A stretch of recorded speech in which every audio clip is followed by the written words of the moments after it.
امام بخاری رحمۃ اللہ علیہ کی بات سن لیجئے کہ ان کی قوت حافظہ کیسی تھی۔ آپ ایک مرتبہ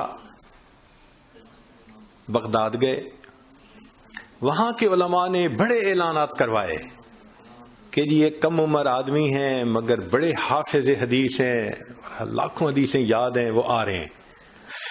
اور انہوں نے شایان شان استقبال بھی کیا، اور استقبال کرنے کے بعد انہوں نے ایک مجلس رکھی۔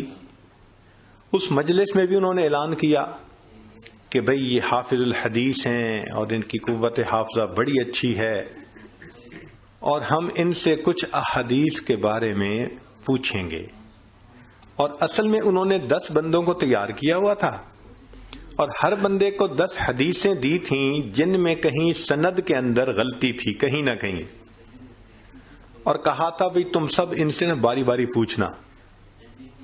اب ایک طرف تو خوب اعلان تشہیر کہ یہ حافظ حدیث ہیں، حافظ حدیث ہیں، تو امیج تو یہی بنتا ہے نا کہ بھئی ایسا بندہ کہ حدیث پڑھو گے تو وہ فوراً کہے گا ہاں مجھے پتا ہے حافظ حدیث کے ہوئے۔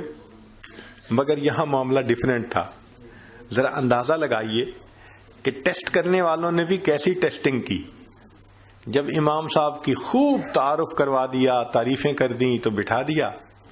ایک بندہ کھڑا ہوا، جی مجھے کچھ حدیثیں آپ سے معلوم کرنی ہے۔ فرمایا پوچھو۔ اس نے پہلی حدیث پڑھی، آپ کو آتی ہے؟ فرمایا لا مجھے نہیں آتی۔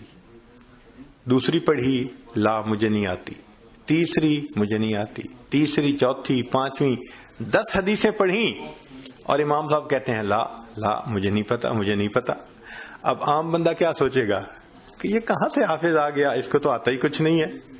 تو ایک سائیکولوجیکل پریشر انہوں نے ڈالا ان کے اوپر کہ بندے کا دل کرتا ہے یار میں کسی پہ تو ہاں کہوں نا کہ یہ مجھے آتی ہے۔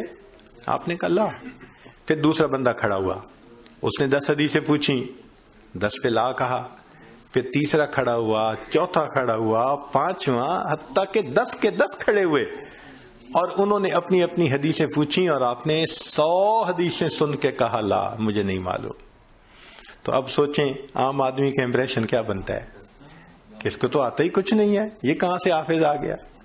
جب اتنا پریشر انہوں نے برداشت کر لیا اور 10 کے 10 بندے بیٹھ گئے، تو پھر امام صاحب کہنے لگے اچھا اب ذرا سنو، پہلے بندے نے یہ حدیث پڑھی، جو اس نے غلط پڑھی تھی آپ نے پہلے غلط پڑھی جو ایک ہی دفعہ سنی تھی، اور پھر فرمایا صحیح حدیث یہ ہے، پھر صحیح حدیث پڑھ لی۔ پھر دوسری حدیث اس نے یہ پوچھی تھی، غلط پڑھی، پھر صحیح پڑھی۔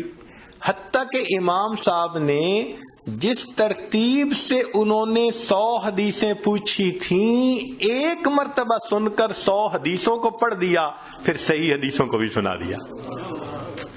کیا قوت حافظہ ہوگی کہ ایک دفعہ سننے پر یاد ہو جاتی تھی حدیث ان کو۔ یہ کیا چیز ہے؟ یہ قوت حافظہ کی برکت کہلاتی ہے۔